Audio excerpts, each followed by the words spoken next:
Welcome to my channel. मेरा नाम है मृदुला और आज का हमारा टॉपिक है साउदर्न ब्लॉटिंग। साउदर्न ब्लॉटिंग जो है वो मॉलिक्यूलर बायोलॉजी में यूज़ होने वाला एक ऐसा डिटेक्शन टेक्निक है जिससे कि हम एक डीएनए सीक्वेंस में जो हमारा टारगेट सीक्वेंस होता है उसको आइडेंटिफाई किया जा सकता है। यानी कोई भी डीएनए सैंपल दिया गया है और हमें एक स्पेसिफिक डीएनए सीक्वेंस चाहिए तो वो डिटेक्ट करने में हेल्प करता है। ये इस टेक्निक का नाम जो है इसके इन्वेंटर के बेसिस पे दिया गया है और इसके इन्वेंटर थे एडवर्ड एम साउथर्न। ठीक है।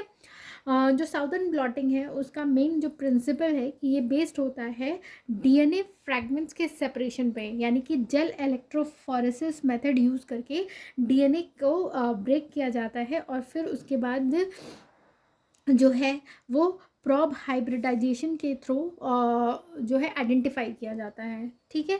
डीएनए फ्रैगमेंट्स को सेपरेट करते हैं साइज और जो उसके ऊपर चार्ज होता है उसके बेसिस पे इलेक्ट्रोफोरेसिस के थ्रू, और जो सेपरेटेड डीएनए फ्रैगमेंट्स होते हैं वो उनको फिर ट्रांसफ़र किया जाता है नायलॉन मेम्ब्रेन पे और वहाँ पे जो डिज़ायर्ड डीएनए होता है उसको डिटेक्ट करते हैं स्पेसिफिक डीएनए प्रॉब यूज़ करके, जो डिज़ायर्ड डीएनए है उसके कॉम्प्लीमेंट्री होता है। यानी कि जो सीक्वेंस है उसमें जो आपको न्यूक्लियर साइट्स हैं यानी एडनिन ग्वानिन साइटोसिन उन्हीं के कॉम्प्लीमेंट्री जो होता है वो डीएनए प्रॉब होता है। ठीक है।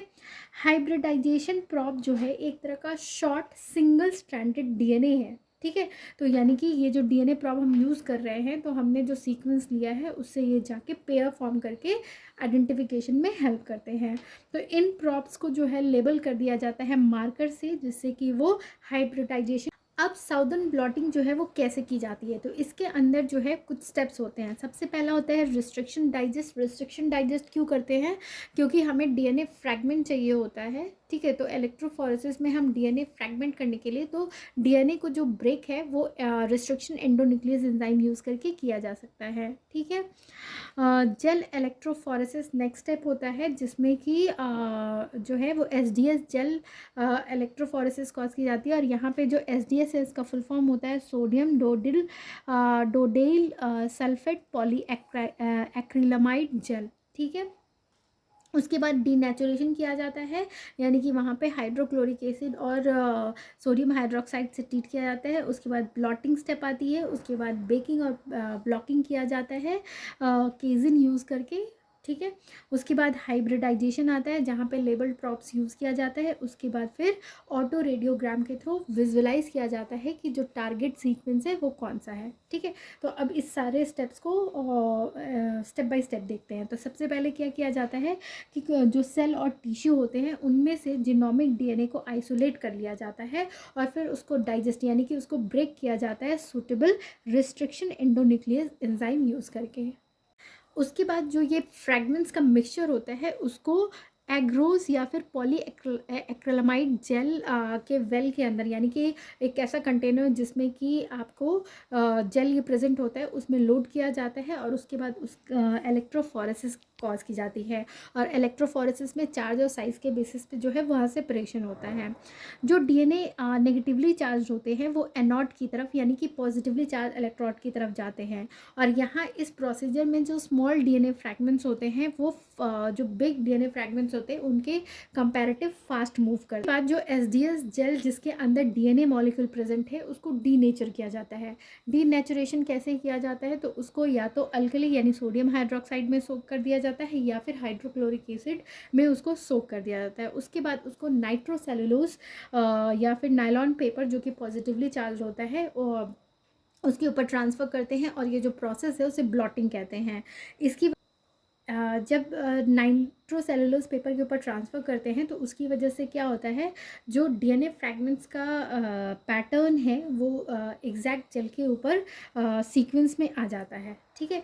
जैसे ही जो हमारा डीएनए है, जो हमारा टारगेट डीएनए है वो मेम्ब्रेन के साथ बाउंड करता है, फिर उसको ऑटोक्लेव के अंदर 80 डिग्री सेल्सियस पे रख दिया जाता है ताकि जो हमारा डिज़ायर्ड डीएनए है वो मेम्ब्रेन के ऊपर पूरे प्रॉपर अच्छी तरीके से फिक्स हो जाए। उसके बाद मेम्ब्रेन को ट्रीट किया जाता है केजिन या बोविन सेरम एल्ब्यूमिन से, जिसकी वजह से जो बाइंडिंग साइट्स होती है मेम्ब्रेन पे वो सैचुरेट हो जाती है, यानी जितने भी डिज़ायर्ड डीएनए फ्रैगमेंट्स हैं वो एग्जैक्ट सारे स्पेसेस को फुलफ़िल कर देते हैं। उसके बाद उसके बाद नाइट्रोसेलुलोज या नायलॉन पेपर जो भी हम यूज़ करते हैं इस प्रोसीजर में, उसको जो है वो लेबल्ड कॉम्प्लीमेंट्री डीएनए प्रोब्स के साथ इंटरेक्ट कराया जाता है, जहाँ पे लेबल्ड प्रोब जो है उसके अंदर कॉम्प्लीमेंट्री सीक्वेंस प्रेजेंट होता है उस डीएनए सीक्वेंस जो कि हमारा इंटरेस्ट का है उसके कंपैरेटिव। ठीक है, मतलब वहाँ पे जो है वो एडेनिन, गुआनिन, साइटोसिन, थायमिन, ये सब जो है एक दूसरे से रिएक्ट कर सके। ठीक है, जो प्रोब है वो फिर बाइंड करता है कॉम्प्लीमेंट्री डीएनए के साथ मेम्ब्रेन के ऊपर, चूँकि वहाँ पे जो नॉन स्पेसिफिक बाइंडिंग साइट्स होते हैं वो ऑलरेडी ऑक्यूपाइड होते हैं बीएसए या केजिन से, तो इसीलिए वो कॉम्प्लीमेंट्री डीएनए के साथ ही रिएक्ट करता है। ठीक है, उसके बाद पेपर को जो है वो वॉश किया जाता है और उसको एक्सरे के अंदर एक्सपोज किया जाता है जिससे कि ऑटो रेडियोग्राफ जो है वो डेवलप हो सके। ये जो ऑडियो रेडियोग्राफ है वो बैंड्स के फॉर्म में रिवील होते हैं, मतलब बैंड्स के फॉर्म में दिखाई देते हैं। तो जो स्पेसिफिक बैंड्स हैं वो आपको डीएनए फ्रैगमेंट्स को करस्पॉन्ड करते हैं और फिर उसको कॉम्प्लीमेंट्री डीएनए प्रॉप के थ्रू रिकॉग्नाइज कर लिया जाता है। उसके बाद डीएनए फ्रैगमेंट्स को सेपरेट किया जाता है बैंड्स के फॉर्म में इलेक्ट्रोफोरेसिस के टाइम, जहाँ पे उसको एसडीएस जेल जो है उसमें ऐड हो जाता है ये डीएनए फ्रैगमेंट्स। ठीक है, उसके बाद क्या करते हैं कि डीएनए बैंड्स पैटर्न जो होता है जेल के अंदर उसको ट्रांसफ़र किया जाता है नायलॉन मेम्ब्रेन पे। ठीक ना, एक टेक्निक जिसको बोलते हैं साउदर्न ब्लॉटिंग, उसके थ्रू। उसके बाद क्या करते हैं कि जो रेडियो एक्टिव डीएनए प्रॉब है उसको प्रिपेयर करते हैं और फिर ये डीएनए प्रॉब जो है वो जाके स्पेसिफिक डीएनए से बाइंड करता है जो कि मेम्ब्रेन के ऊपर प्रेजेंट होता है। ठीक, उसके बाद जो एक्सेस डीएनए प्रॉब है उसको वॉश कर लिया जाता है और इस स्टेज पे जो रेडियो एक्टिविटी प्रॉब है वो डीएनए पैटर्न के साथ मेम्ब्रेन के ऊपर पूरी बाइंड कर जाती है इस तरह से। फिर इसको एक्सरे के नीचे जो है वो देखा जाता है, तो वहाँ पे ये जो प्रॉब है, प्रॉब की वजह से जो स्पेसिफिक डीएनए है वो रिकॉग्नाइज होता है और एक्सरे जो है एक तरह से आपको बैंड्स डेवलप कर देता है, एक जो कि हमको विजिबल हो जाता है और इसे हम डीएनए फिंगरप्रिंट भी कह सकते हैं, यानी कि उसके थ्रू हमारा स्पेसिफिक डीएनए जो है वो रिकॉग्नाइज कर लेते हैं। तो ये पूरा प्रोसेस जो है वो है साउदर्न ब्लॉटिंग। साउदर्न ब्लॉटिंग को कुछ फैक्टर्स जो है वो है अफेक्ट करते हैं, जैसे स्ट्रिंजेंट कंडीशन, यानी कि हमें जो टेम्परेचर होता है, जो आपका सॉल्ट कंसंट्रेशन होता है वो काफ़ी अफेक्ट डालता है आपके बैंड्स डेवलपमेंट में। यानी कि क्योंकि जहाँ पे ये पार्टिकुलर डीएनए सीक्वेंस है वो प्रोब के साथ अगर स्पेसिफिकली बाइंड नहीं करेगा तो जो बैंड्स है वो डेवलप नहीं होंगे और फिर वो विजिबल नहीं होते हैं। तो जब अगर टेम्परेचर बहुत ज़्यादा होता है या फिर सॉल्ट का कंसंट्रेशन कम होता है तो कम्प्लीटली जो है वो जो कम्प्लीमेंट्री डीएनए है वो कम्प्लीटली बाइंड नहीं करता है और हाइब्रिडाइज नहीं करता है। तो इसीलिए अगर लो स्ट्रिंजेंट कंडीशन है तो हाइब्रिडाइजेशन जो है वो कम्प्लीटली नहीं होगा। तो इसको कंट्रोल करना बहुत ज़रूरी होता है ताकि स्पेसिफिक जो है वो स्पेसिफिकली जो डीएनए है वो प्रोब के साथ अच्छे से इंटरेक्ट करके हाइब्रिडाइज हो सके। सेकेंड जो चीज़ है वो है मेम्ब्रेन, जो हम यूज़ करते हैं ब्लड ट्रांसफ़र के लिए।